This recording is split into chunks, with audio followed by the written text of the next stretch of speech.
So a very good morning to all of you, my dear students. Myself Lakshmikant Tiwari, and today I am going to tell you the relation between U, V and F for the spherical mirror. So हम आज बच्चे चाह रहे हैं mirror formula drive करने. Mirror formula, mirror heading लगाएंगे बच्चों. Mirror formula. बच्चों मिरर फार्मूला क्या होता है? मिरर फार्मूला होता है 1/v या 1/f equal to 1/v plus 1/u, where f is the focal length, v is the image distance from the pole and u is the object distance from the pole. Prove करते हैं बच्चों. मान लीजिए कि हमारे पास जो है यह एक कॉनकेव मिरर है, दिस इज कॉनकेव मिरर. यहाँ पे मैंने कर दिया टक टक टक टक टक टक टक टक पॉलिशिंग कर दी मैंने मिरर की. ठीक है. और इसका बच्चों पोल होता था P. ठीक है, याद है आप लोगों को पोल. अच्छा बच्चों ये होता था हमारा फोकस, ये होता था बच्चों हमारा सेंटर ऑफ कर्वेचर. अच्छा मान लीजिए कि बच्चों यहाँ पे कोई ऑब्जेक्ट है, एक ऑब्जेक्ट है O डैश. अच्छा मान लीजिए इस ऑब्जेक्ट से एक रेज आ रही है ऐसे parallel to the principal axis, one rays. हमने आपको बताया था कि किसी ऑब्जेक्ट का अगर इमेज बनाना हो तो उस ऑब्जेक्ट से आप दो रे कंसीडर कीजिए. एक रे को प्रिंसिपल एक्सिस के पैरेलल पास करा लीजिए और दूसरा रे आप C से पास कराइए, F से पास कराइए, P से पास कराइए. सारा रूल्स बता चुका हूं बच्चों. अगर आप लोग को ये भी डाउट है तो मेरा पीछे वाला वीडियो आप देख सकते हैं.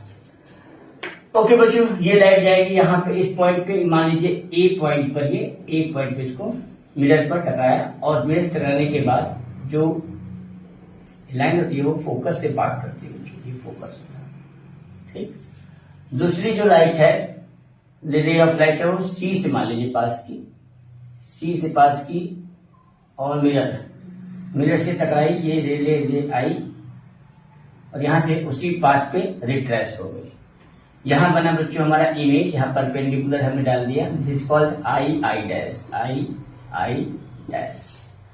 यहां तक समझ में आया बच्चों. एक कॉनकेव मिरर है जिस M1 M2 is a concave mirror, P is the pole, F is the focus. अच्छा बच्चों, P से O तक का जो डिस्टेंस है OP, ये हमारा है U. क्या होता है बच्चों? ये U है. P से C तक का जो डिस्टेंस है PC, इसको हम लोग बोलते हैं बच्चों R, रेडियस ऑफ कर्वेचर. क्या बोलेंगे इसको हम लोग? R. F से P का जो डिस्टेंस है बच्चों, इसको हम लोग बोलते हैं फोकल लेंथ, F. सो यहां पर देख लीजिए OP की वैल्यू क्या है बच्चों? OP हमारा है U, OP हो गया I डैश. बच्चों P से PI डैश की जो वैल्यू है वो है V. This is the image distance and FP is the focal length F and PC is the radius of curvature. यहां तक क्लियर कीजिए. अच्छा अब बच्चों क्या करते हैं कि आप देखिए यहां पर triangle OO dash C and triangle CII dash. ये क्या है बेटा? समकोणिक है. 90 डिग्री पे है, 90 डिग्री पे ये एंगल, ये इसके बराबर, ये इसके बराबर. ठीक है. और ये हो जाएगा हमारा समकोणिक. तो समकोणिक क्या रहा? परपेंडिकुलर एंगल, परपेंडिकुलर ट्राइंगल है बेटा ये ना. तो यहां हम लिख सकते हैं कि OO dash upon I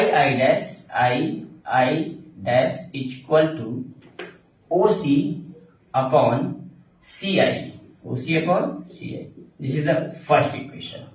Similarly, we can say that triangle, this is the FI dash and ये इस पर मैंने परपेंडिकुलर डाल दिया बच्चों. ये भी ट्रायंगल बना, ये परपेंडिकुलर डाला हुआ है. ये ट्रायंगल और ये ट्रायंगल दोनों समकोणिक हैं. अच्छा बच्चों तो क्या हो जाएगा ट्रायंगल ना ए एफ और ये मैंने यहाँ मान लिया एन ए एफ एन। ठीक है, इसमें हम लोग लिख सकते हैं बच्चों this A N upon I dash equal to ये होता है हमारा N F upon F I. ठीक है, यहां तक समझ में आया बच्चों। जो ए एन है, ए एन जितना बड़ा है उतना ओ डैश है। क्वेश्चन नंबर सेकेंड में ध्यान देखो, हम लिख सकते हैं कि ए एन बराबर O dash. So A N upon I dash equal to A N की वैल्यू यहाँ पे आप लिख सकते हैं O dash equal to N F upon F I N F upon F I. This is the second equation. From the first and second equation left hand side बराबर है तो राइट हैंड साइड के आपस में बराबर लिख सकते हैं। So from first and second equation, first and second equation क्या हो जाएगा, C upon C I equal to N F upon F I.